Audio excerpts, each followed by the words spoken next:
Bonjour, pour aujourd'hui vous allez avoir besoin de préparer un petit fond pour votre activité de graphisme qui va venir juste après.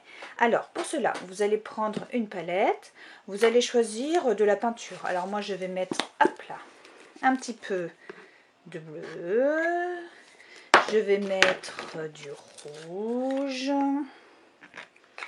un petit peu de jaune aussi, oups là, et pourquoi pas un petit peu de vert.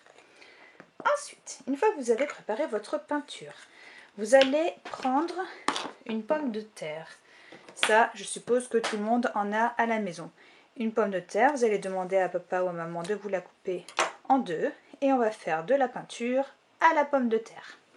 Alors, moi j'ai choisi de prendre du vert et de faire des empreintes de pommes de terre vertes un peu partout sur ma feuille. Tic tac, voilà. Ensuite, je vais mettre un petit peu de rouge. Et puis on a le droit de mélanger les couleurs. Hein. Plus on mélangera, plus ce sera joli. Voilà.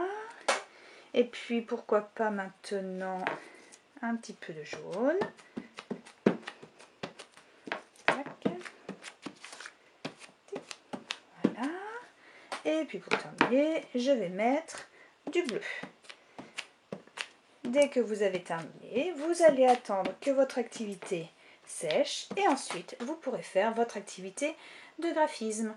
Alors si vous n'avez pas de peinture, vous allez pouvoir faire un petit fond avec des crayons de couleur ou comme vous voulez, ou vous déchirez des papiers, vous les collez avec ce que vous voulez. L'essentiel c'est que vous ayez un joli fond pour votre activité de graphisme qui viendra après.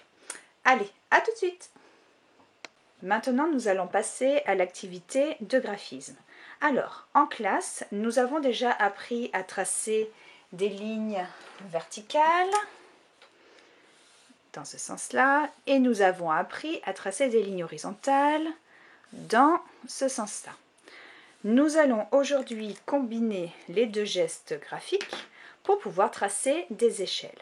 Alors, vous allez chercher dans votre maison des objets bien droit. Moi, j'ai trouvé des pailles dans mon tiroir pour tracer deux lignes verticales, bien l'une à côté de l'autre. Et ensuite, j'ai pris des cotons-tiges pour tracer les lignes horizontales. Et nous allons tracer une échelle pour grimper pour les pompiers, pour qu'ils puissent se grimper et sauver le petit chat qui est resté coincé dans l'arbre. Et voilà.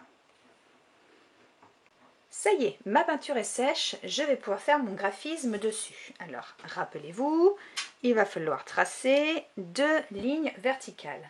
Alors, je prends mon gros feutre noir, je trace une ligne verticale et une autre à côté.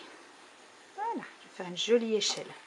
Ensuite, il faut tracer des lignes horizontales, comme ceci. Voilà.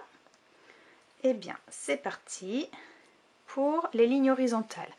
Alors, je commence bien sûr la ligne verticale et je vais jusqu'à l'autre.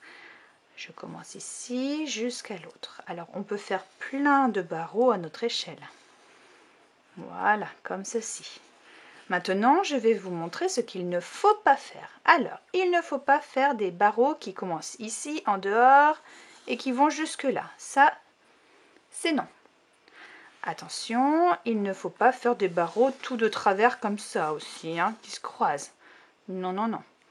Mes barreaux doivent être bien droits, bien commencer sur la ligne et bien s'arrêter au bout. Ainsi de suite. Alors, sur votre feuille, normalement, vous devriez avoir la place de tracer une deuxième échelle. Comme ceci. Et c'est parti. Je trace mes barreaux. Oh, vous avez vu ici, je ne suis pas allée jusqu'au bout. Tac. Bien droit mes barreaux. Et voilà, j'ai fini mon travail pour la journée. Allez, bonne journée à tous et à demain.